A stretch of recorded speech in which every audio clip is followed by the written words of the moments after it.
Assalamualaikum warahmatullahi wabarakatuh. Halo semuanya, selamat siang. Aku mau tanya nih ke kalian.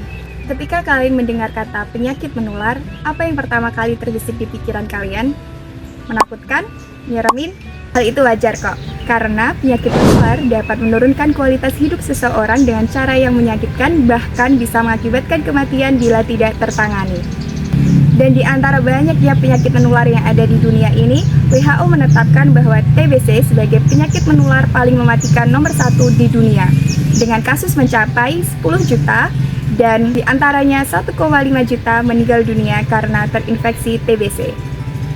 Dan fakta menyeramkannya, Indonesia menduduki peringkat ketiga dengan penderita TBC terbanyak di dunia setelah India dan Cina, dengan kasus yang mencapai angka 1 juta dan jumlah kematian 110.000 per tahunnya.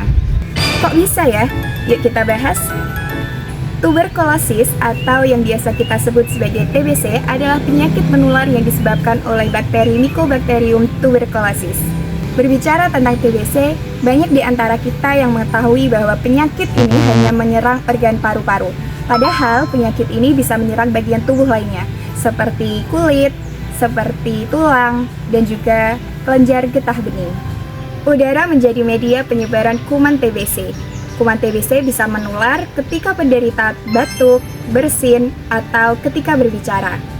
Siapa saja dapat tertular penyakit ini, baik perempuan maupun laki-laki, baik yang tua maupun muda. Bahkan anak-anak pun bisa tertular penyakit ini, maka kenali dan waspadai gejala-gejalanya. Ketika kuman TBC berhasil masuk ke dalam tubuh seseorang, maka gejala yang ditimbulkan adalah batuk berdahak lebih dari 2 minggu yang disertai dengan darah, sesak nafas, demam, lemah, berat badan menurun, nafsu makan menurun, dan berkeringat di malam hari. Jika kamu menemui gejala-gejala tadi, maka segeralah pergi ke puskesmas atau klinik terdekat untuk pemeriksaan lebih lanjut. Meskipun penyakit ini mudah ditularkan, tetapi penyakit ini bisa disembuhkan loh. Kuncinya adalah dengan konsistensi. Konsisten minum obat secara teratur sampai dinyatakan sembuh oleh dokter. Ketika tidak minum obat secara teratur, penyakit ini akan sulit disembuhkan, masih bisa menularkan ke orang lain, dan bahkan bisa resisten terhadap obat. Ketika penderita sudah resisten terhadap obat, maka penyakit ini justru akan lebih sulit dan lebih lama penyembuhannya, yakni membutuhkan waktu sekitar 18-24 bulan, dibandingkan dengan penyakit TBC yang masih sensitif yang hanya membutuhkan sekitar waktu 6-9 bulan. TBC menjadi masalah kesehatan terbesar di dunia yang harus segera ditangani dengan serius. Maka untuk menghentikan penularannya di masyarakat, ada program yang bernama TOS TBC.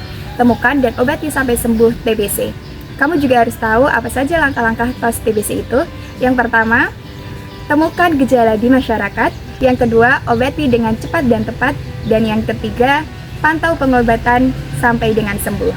Agar kita tidak tertular TBC, maka menerapkan perilaku hidup yang bersih dan sehat serta menerapkan etika batuk yang benar menjadi hal yang sangat penting. Apa saja etika batuk yang benar? Yang pertama, gunakan masker. Yang kedua, tutup mulut dan hidung menggunakan lengan bagian atas. Yang ketiga, tutup mulut dan hidung menggunakan tisu dan jangan lupa tisunya dibuang ke tempat sampah. Dan yang terakhir, cuci tangan menggunakan sabun dan air yang mengalir.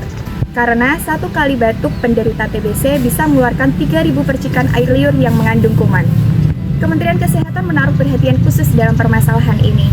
Kementerian Kesehatan juga menyatakan bahwa puskesmas yang ada di seluruh Indonesia sudah dapat memberikan pelayanan pengobatan TBC.